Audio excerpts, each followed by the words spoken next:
Welcome in, ladies and gentlemen, to another edition of All Access AM. I'm Billy Embody. Happy Monday.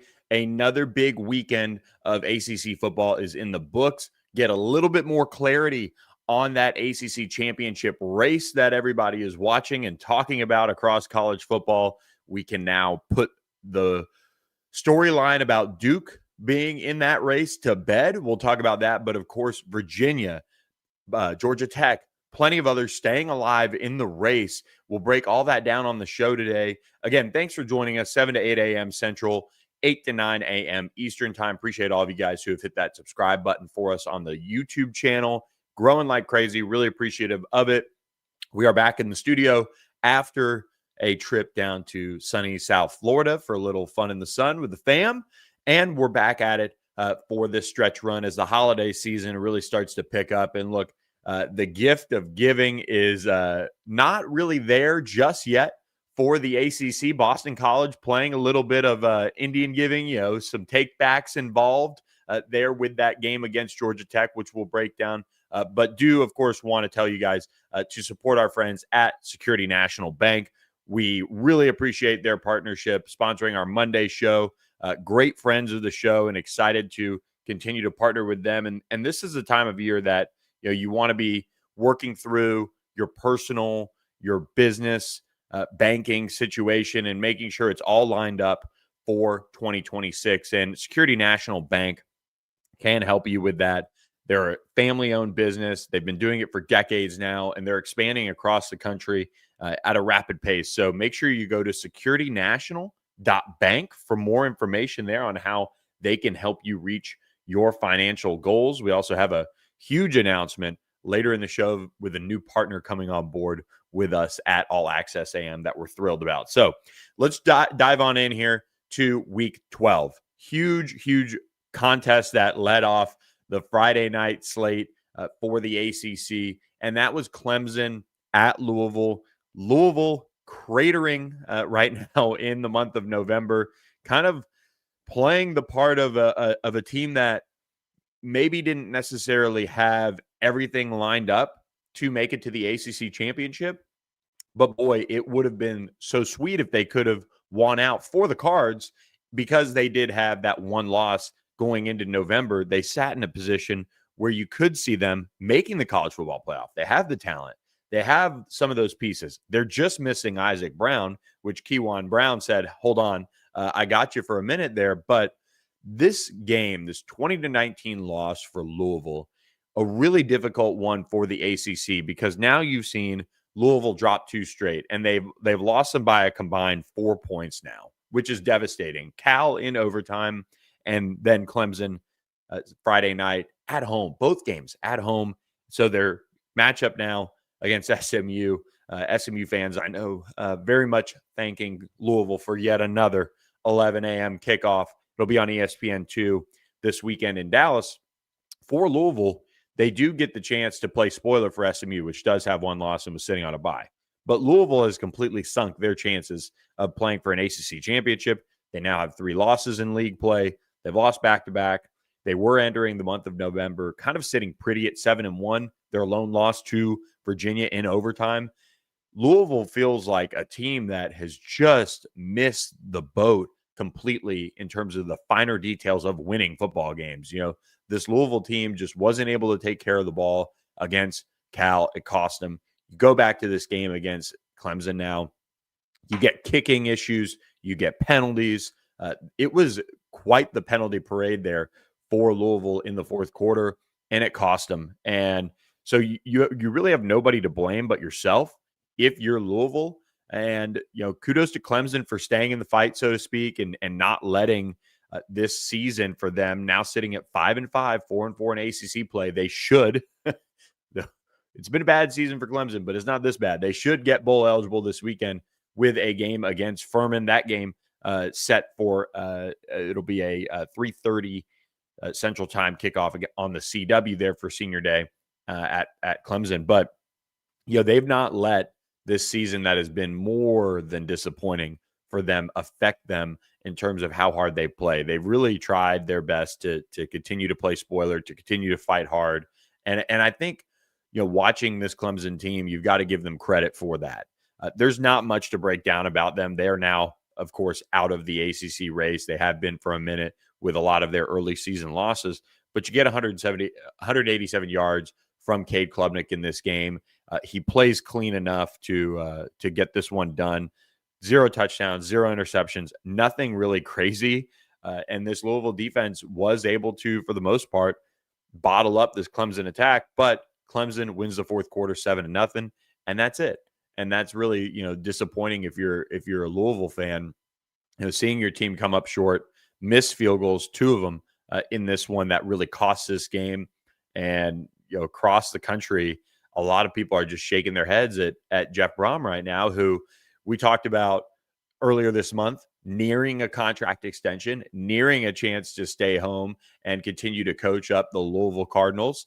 And we've not seen that come just yet to fruition. It was being reported on by On3's Pete Nakos and the entire crew over there that they are working on it. They're getting close, it seemed. So we'll see how that impacts the rest of the way, these 2 games. Again, Jeff Brom is the guy for Louisville. They're going to pay up to keep him. He's been a hot name, but certainly you see his team lose 2 games by 4 points, and it is just maddening if you're an ACC fan having watched that played out, because they were in position. They had the big win over Miami. Their one loss was to Virginia, who continues to sit in a strong position now, not only for the ACC championship, but they still sit in a strong position to make the college football playoff. Louisville had that opportunity to really make a run at the end of this season and make it all happen and make it come together. So a complete disappointment for the Louisville Cardinals to see their season go down like this. And to top it off, you see post-game, Miller Moss gets asked kind of about these personal foul or unnecessary roughness penalties. And he says it's a culture thing that can't really be fixed right now. And it's going to be something that has to be addressed in the offseason. He said, quote, "I get it. You're competitive. It's getting to the end of the game. You want to do everything you can to win the game. The ultimate competitors have the greatest amount of focus in those moments. They're able to kind of flatline and stay even keeled. That's obviously something we have to work on. I don't think that's something that gets fixed week to week. That's a cultural thing and an off-season thing that's going to need to be addressed. It didn't come down to any one thing or any one penalty. We own this as a team, and we all have each other's backs in doing that." So, look, Jeff Brom is building something at Louisville. It is on the right track. They have a chance over these next 2 games to get themselves, again, at SMU, not an easy task, and then against Kentucky, which has kind of played spoiler as of late for a couple SEC teams and really given everybody everything they can handle, and could very well be playing for Mark Stoops' job in a sense, that final game. But you do have a strong opportunity to finish this season here and get to 9-3 and be in a good spot. You will be headed to kind of a nothing-ish bowl game. But for Louisville here, they've got to find a way to get over the hump in these, I'm just going to say, smaller games. Clemson, Cal, those 2 are not games that you should lose when you've already had a win over Miami. You've played Virginia as tough as you can. Those are the types of games that have held Jeff Brom's vision back from being all that it can be. So they are just licking their wounds over there at Louisville, because what began as such a month of promise is sitting in a very precarious situation now down the stretch. They could lose their final 4 games of the season. Again, shout out to Clemson. I'm not going to spend too much time on Clemson. They've been kind of out of the ACC championship race.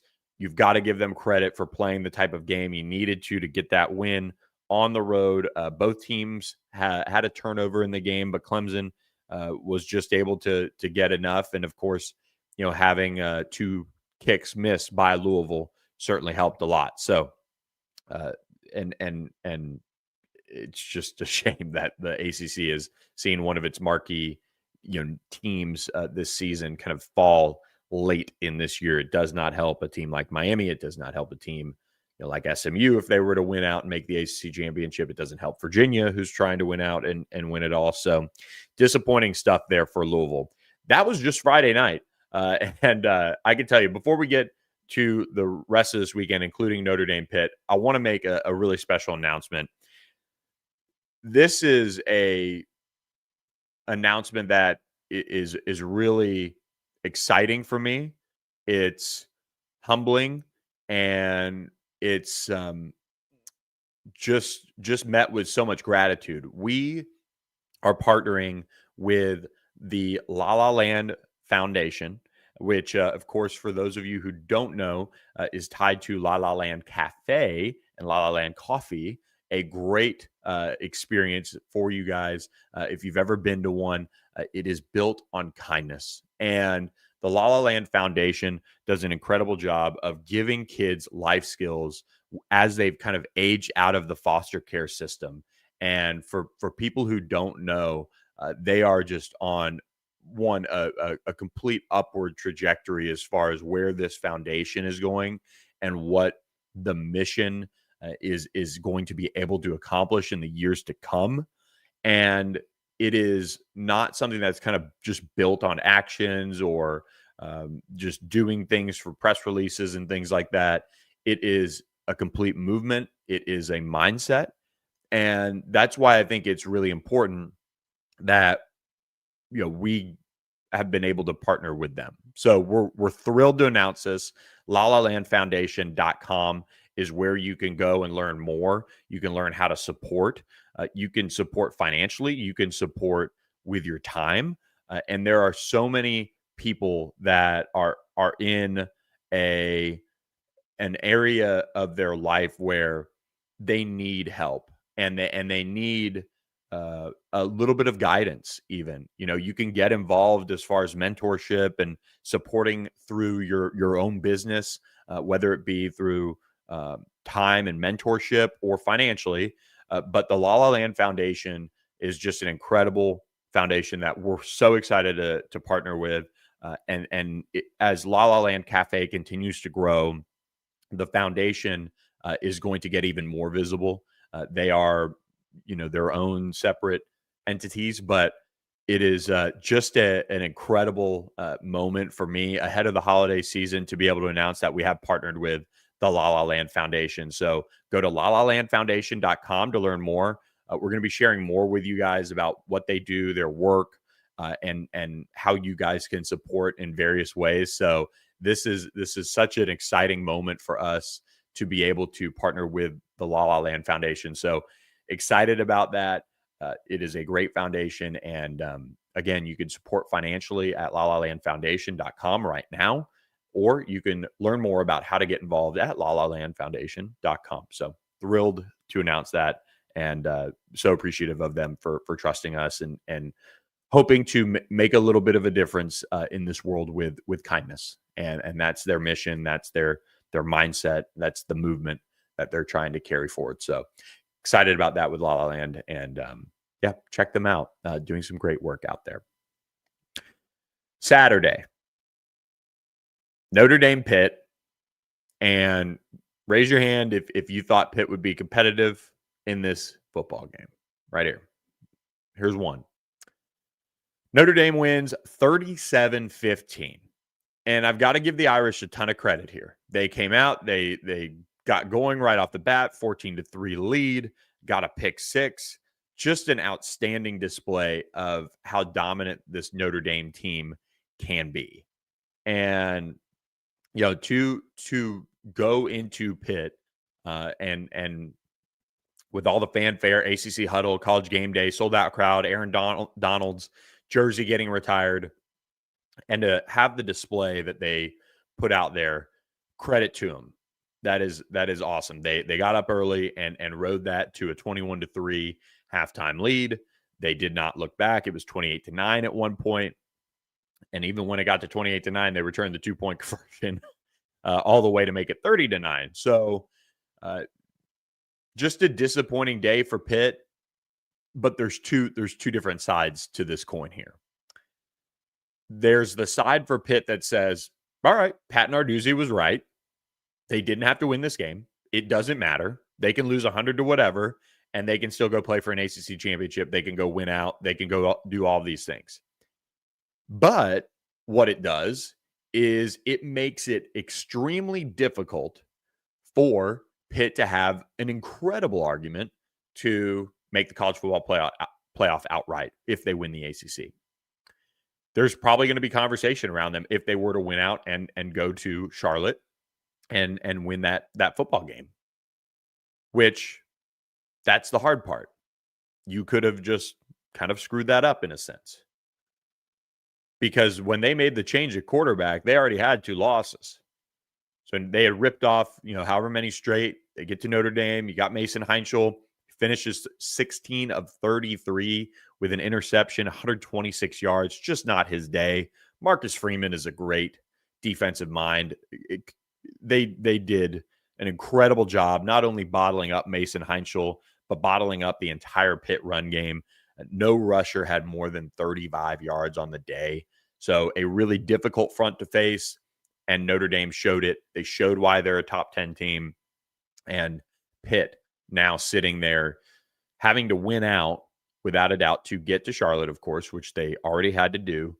And they do have a little bit of a difficult path to making the college football playoff because of this loss. They could have sat there and been able to say, hey, we're in. If we win out, no questions asked. We made a change of quarterback and it's shown up. But instead, now they're going to have to win the ACC. They're going to have to get a little bit of help in all likelihood to make this one work. And if not, they'll be sitting at home. But I think for me, with regards to the ACC, you're beyond disappointed because you had a chance to really make a statement for the league, which is kind of a common theme here over the last couple of weeks for this league and some of the teams that haven't held up their end of the bargain. And you didn't make that, and you got blown out. So a really tough day for Pat Narduzzi. And I think just kind of watching College Game Day, he went out there and said, he kind of walked back his comments early in the week where he said that this doesn't really matter. We don't have to win this game. We've got the ACC, all of those things. And I think it's just really disappointing in that regard because he came off as saying, look, I was trying to take the pressure off the guys. Well, he kind of made it awkward, right? Like it just was a weird whole statement to kind of go through to get to that point. So I think he could have done a better job handling the week and the pressure and the buildup. On the flip side of all of this, with regards to the ACC, well, now all the pressure's off. They're certainly not going to be considered, anybody but a spoiler and a potential, just team that can make the ACC championship. There's not going to be any, wow, look at Pitt. They beat Notre Dame. They're hanging around the top 13 or so, the top 12.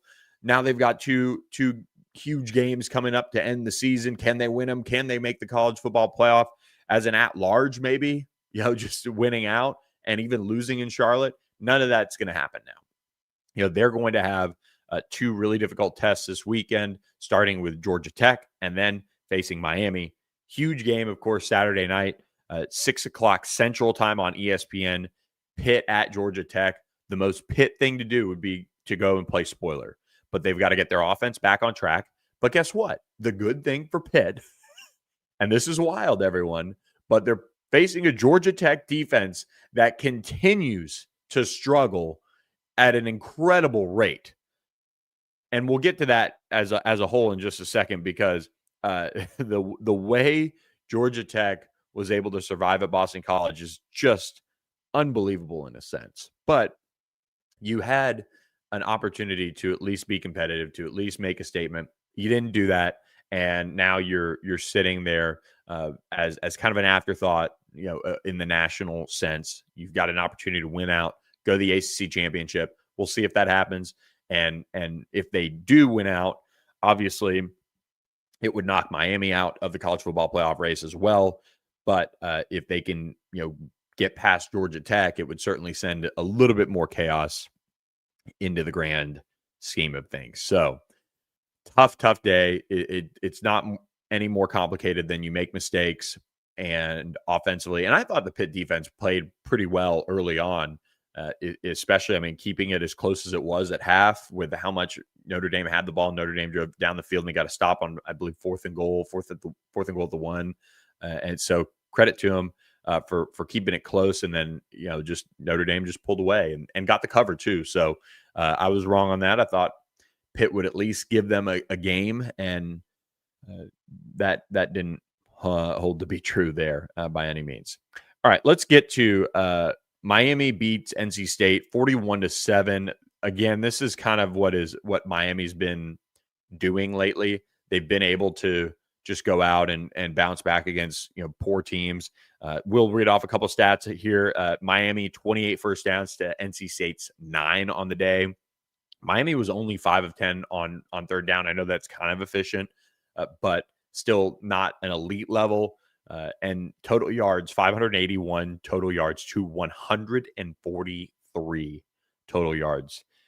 Crazy. 214 yards on the ground for Miami, including 116 from Pringle, their running back, Gerard Pringle. Just an outstanding day offensively for Miami to bounce back. And NC State sitting at 5-5, 2-4 overall. I believe NC State has Florida State this weekend, so we'll see if they can make things miserable. Yes, Florida State Friday night game too. So we'll see if they can make things miserable for Florida State. Let's go to Boston College, Georgia Tech, and then we'll do Duke, Virginia.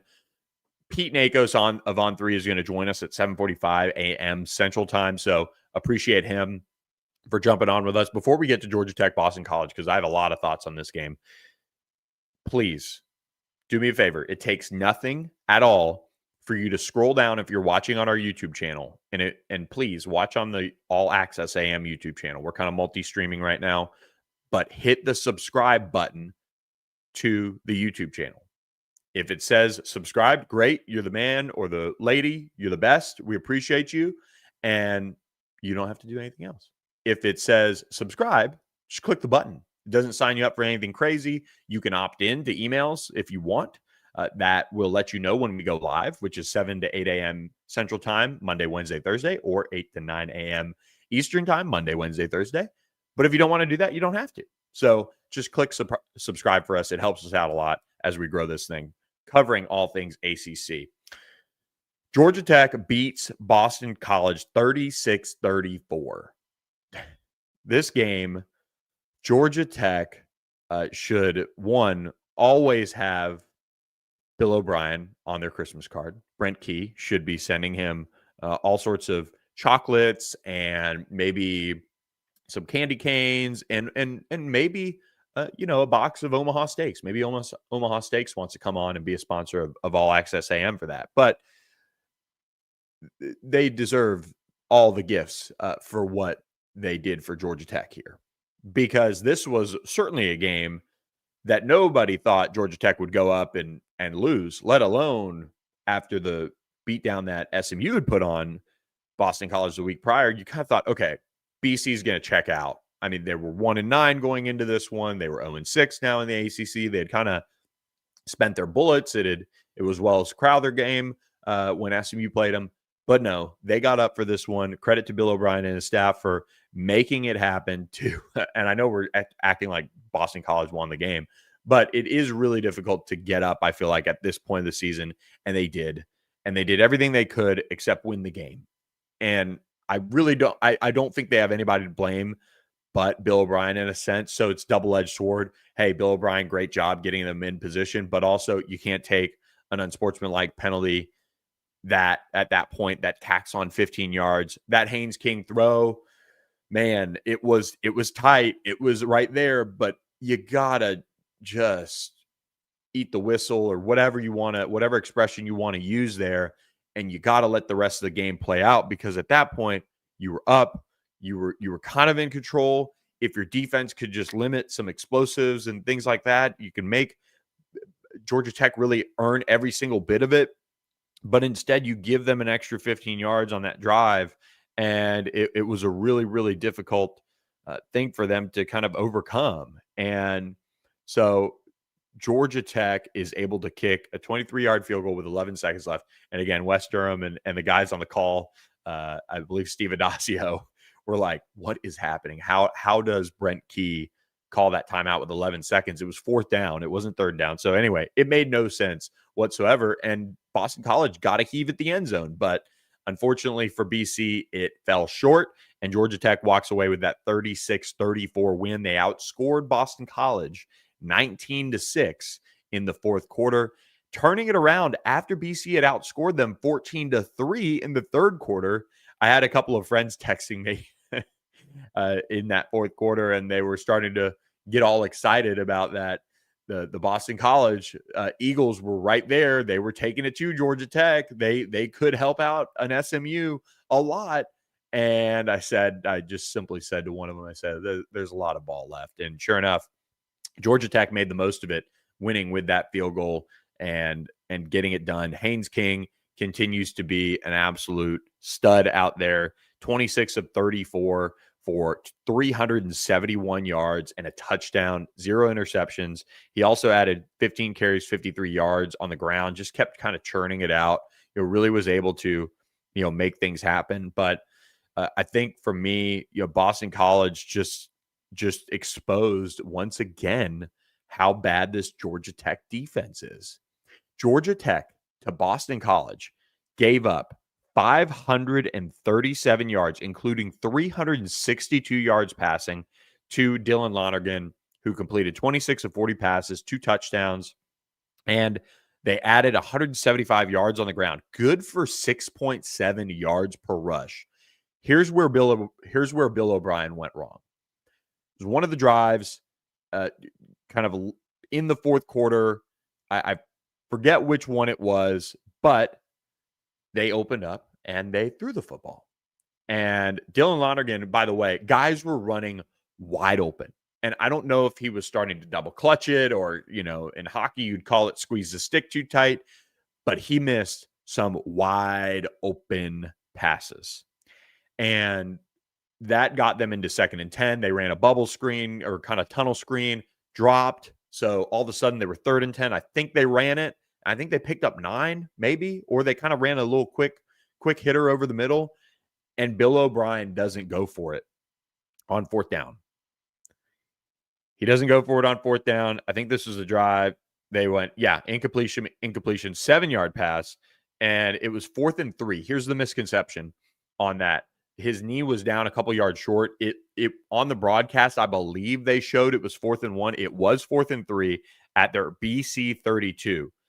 Here's the crazy thing about that. They punt the ball, and the punt is a shank. It goes to the Georgia Tech 46. They get great field position. Next play, Georgia Tech scores. And then it's getting tight there. That closed it to 33. That made it 33-28. Georgia Tech, and then BC fired back, and then from there, Georgia Tech got that final field goal. But that drive right there, and that's a difficult decision to make, right? You're up 28-26. So if you turn the ball over there, man, that's difficult because you're automatically in field goal range for Georgia Tech. But that drive as a whole, as far as eating clock, got nothing accomplished. That was it. They burned off. They got the ball with 7:33, and they gave it back with 6:24 to play. And that's where Bill O'Brien really, really hurt his football team there. And the drive prior, I believe, was the one to close the gap to 28-26. The drive prior was the one where Haynes King was ahead of the line to gain, or looked to be, or may have been, or whatever you want to talk about with that. And maybe this was the anyway, they're not showing a penalty, but they weren't able to get off the field. So really, really difficult loss for Boston College to stomach.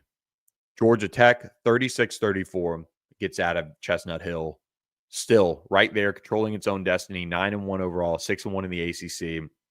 Here's the thing, and the college football playoff rankings come out tomorrow. as we're recording this Tuesday, they'll come out. Georgia Tech's defense is in absolute shambles right now. They cannot stop anyone. They've given up, I think Andrea Adelson tweeted out how many yards they've given up in the last 2 games. It's something like 1,100 yards in the last 2 games. Might even be more, but it's hanging around that over 1,000 mark without a doubt.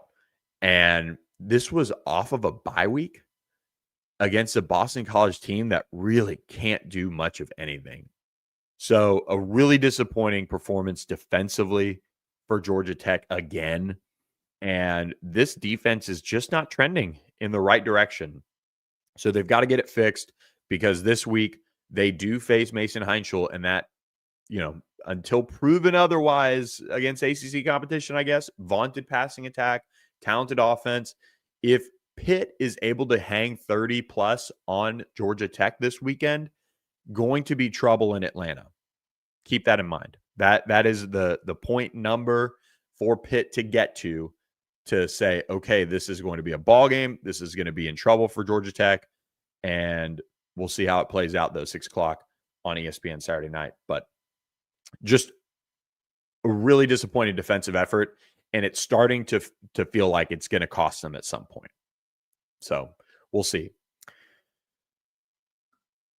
Virginia does what I honestly, sorry guys, I don't know which team I ended up picking.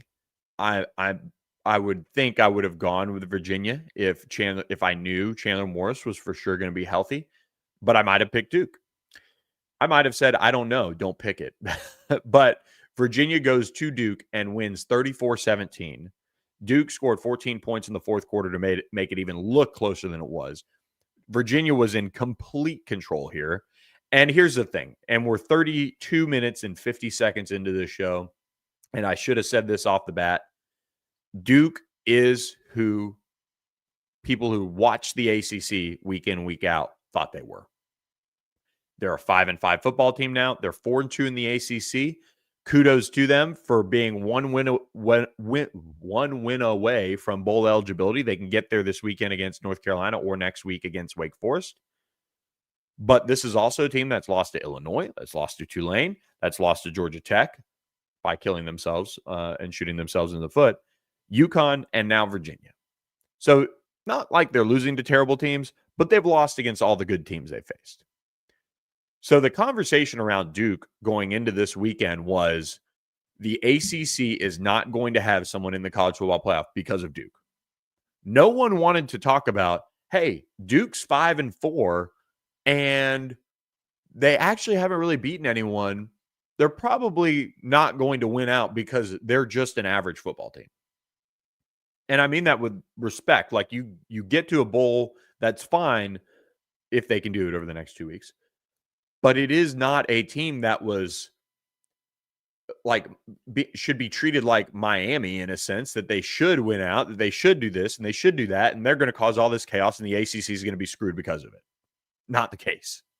Just not the case. And so Duke is who most everybody who watches them on a week-to-week basis thought they were. And I don't want to say they got exposed. They just are who I think they are. And so they are now out of the ACC race. I think it's safe to say they do have 2 losses. They do have 2 losses. They are not mathematically eliminated, but they are pretty much out now. And so I'm so glad for the ACC that conversation can be shoved right in the closet and put away for some other day when another team gets into that type of a situation. But for Duke, tough loss at home. Disappointing, I'm sure, Manny Diaz and company. But talk about Chandler Morris missing some time this week in practice, stepping up, 2 touchdowns, leading his team despite throwing 2 interceptions. Got a huge day from Jamari Taylor, 130-plus yards on the ground, 2 touchdowns. Massive day for him. And they are able to completely keep themselves in this ACC championship race. If you look at Virginia's remaining schedule, you've got to think they've got a good chance to win out here. they get a bye, and then they play Virginia Tech. That's it. So they have, I don't want to say punch their ticket to the ACC championship, because rivalry games, Virginia Tech always seems to get weird. And it's at home in Charlottesville. So what better way to send Philip Montgomery out as interim coach for Virginia Tech than to spoil that? But it seems like Virginia is going to be one of the teams in the ACC championship. The question is, who are they going to face? And I'm not doubting Virginia Tech in 2 weeks. We can talk about that week ahead of a little turkey time. But seems like Virginia is going to make it all the way to Charlotte. So credit to them for getting a huge win for their chances on the road at Duke. They did it just, being able to find a way to get up big and ride with that all the way through to that win. So they've got quite the test over the next 2 weeks to stay focused on what they need to do to make it there. But the Who's could very well be in Charlotte. What a story that would be for Tony Elliott and company. So congrats to them on the win. Massive one. Pete Nakos on in 7 minutes. Coaching search intel, Virginia Tech. I just mentioned them looking for a head coach, closing in on a head coach. We'll talk to Pete in just a few moments. But before we do, we've got a couple more games to get to here. But before we do that, I do want to remind you guys about our friends at Sportsmo. Download the Sportsmo app. It's a revolutionary way to gamify your giving to your favorite school and feel like you're involved, kind of like play some minor pledges with bets and things like that. You can kind of roast your friends for not playing with you. It is an easy way through micro donations to make an impact at your favorite school. So check out Sportsmo today and learn more about how you can help your favorite college football program. Sportsmo lets you make a more direct impact on the game because it lets you, the fans, fund your favorite college football teams in a straightforward way. In a you win and I'll give way. In a I need you to show me your running game is alive and then I'll donate way. These real-time tax-deductible microfunds lead to impact your team can feel. Every cent you send mixes with every drop of sweat they put in. Form your squad. Boost your friends when a play comes through. A new way to follow the game. And cha-ching, your favorite team. So what do you say, difference makers? Ready to power the play? Sportsmo. Download today. Let's smo. I appreciate Sportsmo for their support of us. Go to sportsmo.org to download the app today. Crazy times in college football. Teams losing some key games. Alabama falling to Oklahoma. You've got Texas Tech obviously beating BYU. That kind of helps the ACC in a sense, just where Tech is. But a lot to be played out in the college football playoff rankings. We'll have a reaction to that Wednesday on the show, Wednesday morning, 8 to 9 a.m. Eastern time. So make sure you are subscribed to the channel, All Access AM. Click that subscribe button on YouTube, or follow us wherever you want to. We're live on X. We're live on YouTube and even Facebook too. So check us out. North Carolina loses to Wake Forest 28-12. Kind of a sleepy game in this one as the Deacs just kind of rolled and took care of business. Kind of brought North Carolina back down to earth. 4-6 overall, 2-4 in the ACC. Really doesn't seem like they're going to make bowl eligibility. I got to think that Duke bounces back against them this week. But once again, the offense, for North Carolina, kind of showing some signs of life, but just nothing crazy. I believe they were right under 200 yards, right under 400 yards total. Kind of a balanced approach, but nothing crazy. Might have hit that 400-yard mark, but you finally got a little bit of, you did not get. I was looking at the wrong side. Gio Lopez hits the 200-yard mark, but didn't really do much of anything in the run game. And the Deacs had the balanced attack. They were able to move past North Carolina in this one. I got to watch bits and pieces of this game. It was fairly straightforward to me that Wake by halftime had completely cemented itself as far as where they were in this game. They were up 14-6. They were playing their style of ball. Damon Claiborne, just shy of 100 yards on the day, and they get the win. I believe this was the 4:30 Eastern time game, so kind of an interesting time there for those of you watching, kind of split between the 3:30, of course, afternoon games for the Eastern time folks, and then the 7:30 big matchups with Texas at Georgia and some of those other ones. It was a good day of college football, by the way. I thought it was a really entertaining day for the most part, especially that from that 2:30 Central time window and on. I was flipping around all sorts of games, seeing it all happen. Of course, watching that, I watched almost every snap of that Georgia Tech Boston College game. Had Duke, UVA hanging out in one of the corners there of the multicast. So it was quite the day. But the Deeks 7-3 overall, 4-3 in ACC play. They do face Duke at the end of the season, but they do get Delaware this weekend. So 9-win season certainly on the table there for Jake Dickert and company, doing a great job turning that program around. Again, schedule is what the schedule is, but that's something you really can't control. But if they could get the 9 wins, man, what a track that program could be on, and hopefully that for the ACC leads to more investment from that school and kind of putting them on the map and recognizing what they have.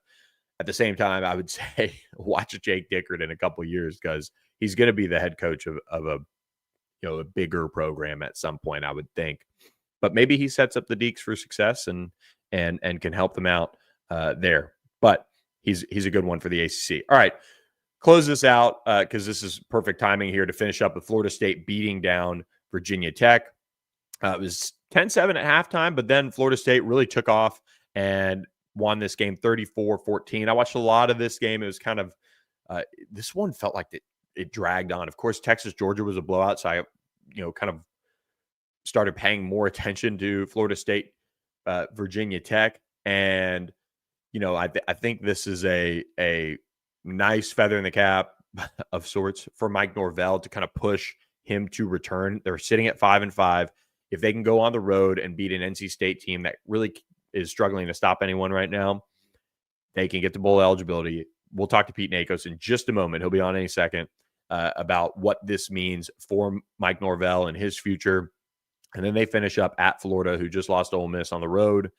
And Florida does face, let's see who they've got the week prior. They've got Tennessee, so kind of a tough finish there for Florida. But Florida State might have that opportunity to really finish this out and potentially get to 7 wins on the year. So that might quiet some of the things, especially if you can get a win over Florida. Anytime you can do that, beat your rival, that obviously helps. But Tommy Castellanos ran for 2 touchdowns, added a passing touchdown. So 34-14, nice win for Florida State. And for Virginia Tech, they really have played hard for Philip Montgomery, but 3-7 now, 2-4 in the ACC. Doesn't seem like Philip Montgomery is going to get that job. And we'll talk to Pete Nakos in just a second with more on why. But they've lost now to Florida State. They've lost Louisville.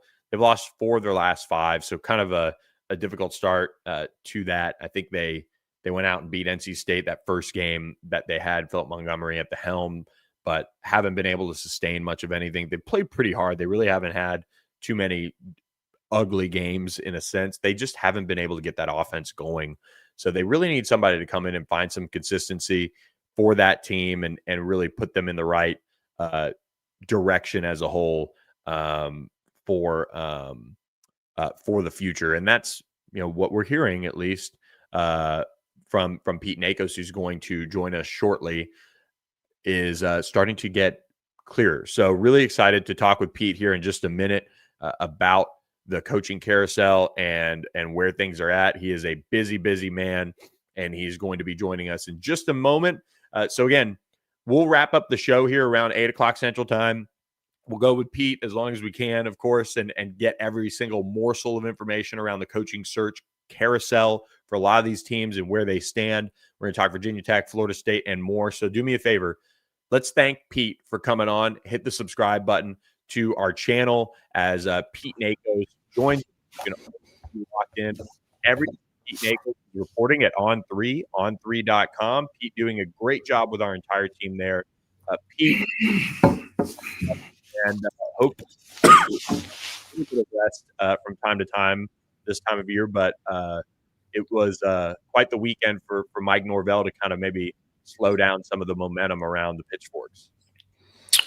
Yeah, they got NC State and Florida to close out the season. If he can win the next two, he's going to be in a really good spot to come back in 2026. So two more critical games for Mike Norvell and kind of deciding what 2026 is going to bring for him. When you look at that decision making on Norvell, obviously if they split, you're going to a bowl. It seems like that's a good, decent bounce back from what was a complete train wreck last year. Is that the feeling, or is it just that there's kind of bad blood and it's a money decision where, look, it's not what we want to do, but it's might be what we have to do?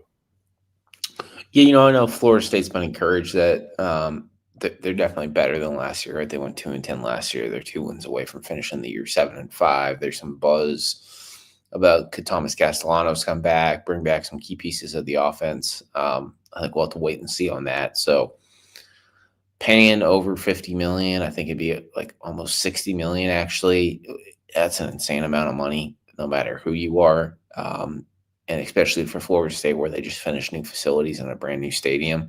I think making those kinds of payments would not be easy at this point. You also add in the fact too, like Doak Campbell was almost like sold out on Saturday night. Like, oh wow, that typically doesn't happen when the football team isn't doing well in Tallahassee, but that seemed to happen. So if people are going to be in the seats and there's some confidence that he can turn it around going into 2026, even more than he did this year, then I think there's a pathway for him to return. But I also tell you at the same time, like losing the next two are going to put him in a very difficult position. And let's turn the page here to the team that was on the other side of the ball from Florida State this past weekend. Virginia Tech, they are now 3-7. They're not going to a bowl. Their season is going to end here. Do you think by season end we'll see a new head coach of the Virginia Tech Hokies? By when? End of the regular season. Yeah, I mean, by the end of the regular or the weekend of following the regular season. Yeah, we'll see something by then. And let's get to your reporting that you've done with On3 team. James Franklin emerging as the top candidate, top choice there. What's the latest there? Yeah, at this point, it's Monday at 7:50 Central. The James Franklin and Virginia Tech talks have been a thing for like 2 weeks. Like he's talked to Auburn, he's talked to Arkansas since then. He's probably not going to be the guy at either one of those schools. Virginia Tech, if he actually does want to coach this year, is going to be a very good shot for him. Now, there's some other jobs that haven't opened up that I know that James Franklin would be a no-brainer for. Does he pass on Virginia Tech? Sorry about that. That's my cell phone. So we'll see. But things are going to get more and more interesting. Virginia Tech can only wait for so long.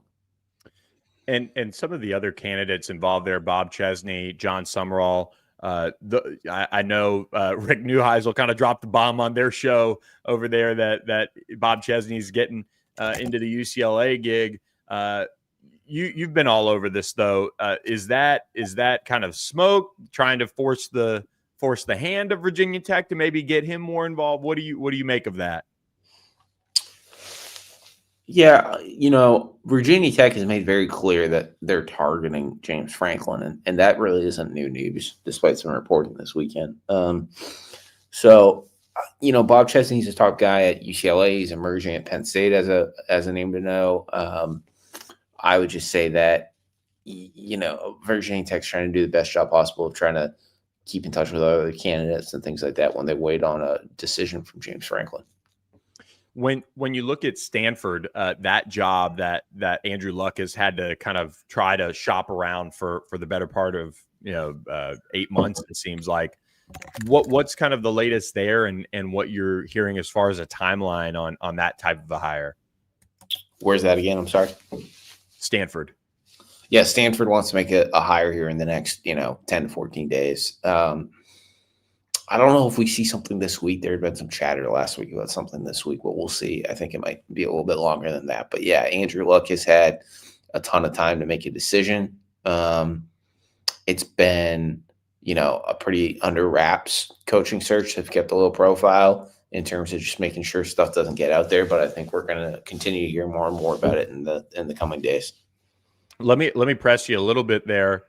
Do you think if it were an NFL guy, and I don't know if it is, and I know it's being kept under wraps, but would that impact the hiring timeline, or would that be something where they can go another route, they can make another decision, and we maybe see it play out that way?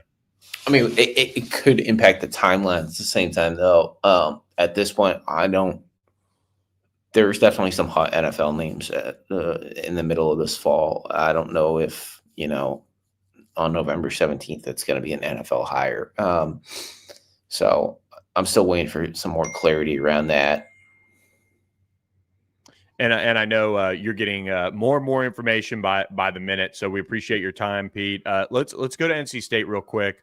NC State, does it seem like that they're going to continue on with Dave Dorian now that they have that top 10 win, or if they miss a bowl, we could see them make a change? Yeah, so beat number 8 Georgia Tech, what was it, 3 weeks ago now, because they had the bye. So that was a huge win for Dave Doran, but now they're coming off a blowout loss at Miami, and I think that's going to bring a lot of questions about Dave Doran's status kind of back into the spotlight. Listen, NC State is a really talented roster. If the Wolfpack bring back Dave Doran and he can keep that roster together, I think there's some reason for optimism in 2026, but how the next few weeks plays out will probably be critical in what his status is for the 2026 season. I'm glad you brought up the talent level of the rosters. How much do schools factor in what they have versus kind of tying that to the coaching staff? Like Dave Dorian's put that roster together. They have talent. How much do they factor in kind of making wholesale changes versus, hey, this is a talented roster, we just have the right head. We don't have the right head coach at the helm for it.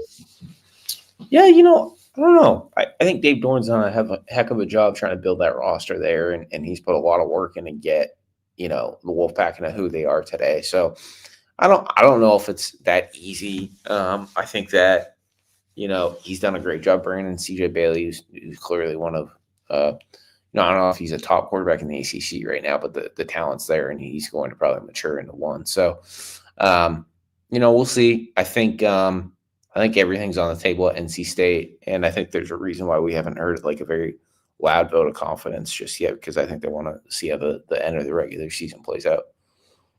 Let me circle back to Virginia Tech, and I'll get you out of here real quick because something kind of came to mind. Virginia Tech, they've announced that they're adding more dollars behind their football program and athletic department. They're making this investment. James Franklin has won a ton of football games at multiple different spots, including, of course, Vanderbilt. Tough to win there. How much does he factor in the entire picture? How much of the I don't want to say hang up, but how much of the hang up right now is, are we sure we're going to have everything here, or kind of waiting for other jobs to kind of play out? Yeah, I know that there's been plenty of communication back and forth. That I think that they have it all smoothed over, where I don't think James has too many more questions about what the commitment to roster acquisition is going to look like and what his salary would be like. I think Virginia Tech's ready to roll. I think that they're just kind of waiting on a final word from James Franklin, which I guess could come as early as today. I also thought it could come as early as yesterday. So we're kind of in a waiting game here. And I don't want to come out and say anything that's false. So it's just, we're in a waiting game. And look, we'll be waiting for the latest from Pete Nakos at On3Sports. Go to on3.com, subscribe today, get all the latest from Pete Nakos, and give him a follow at Pete Nakos _ on Twitter. Pete, thanks so much for the time. Actually, you dropped the underscore. I think you're I did Pete Nakos. Big breaking news on the show. So, Pete Nakos, thanks so much, buddy, and good luck the rest of the way. All right, there he goes. Pete Nakos out the door, back to work. You could hear it. That is the sound of coaching search season with Pete Nakos. Phone ringing, text coming in, and every second is, of course, a big piece of news coming across that man's phone, and he's one of the best. So we're really appreciative of him for his time joining us once again on All Access AM. Everybody, we really appreciate you guys tuning in this morning. Just want to thank our friends at Security National Bank for sponsoring the Monday show, of course, as well as Sportsmo. But most importantly, another reminder, guys, go to lalalandfoundation.com and learn more about how you can support the La La Land Foundation, our new partners over there. Really excited about what we can do together with them, what we can show you guys about kindness and how you can elevate someone else's life through that, and not just doing it through checking a box or making a donation, but you can support financially. You can do those types of things, but it's an incredible foundation where you can mentor someone and change lives as kids age out of the foster care system.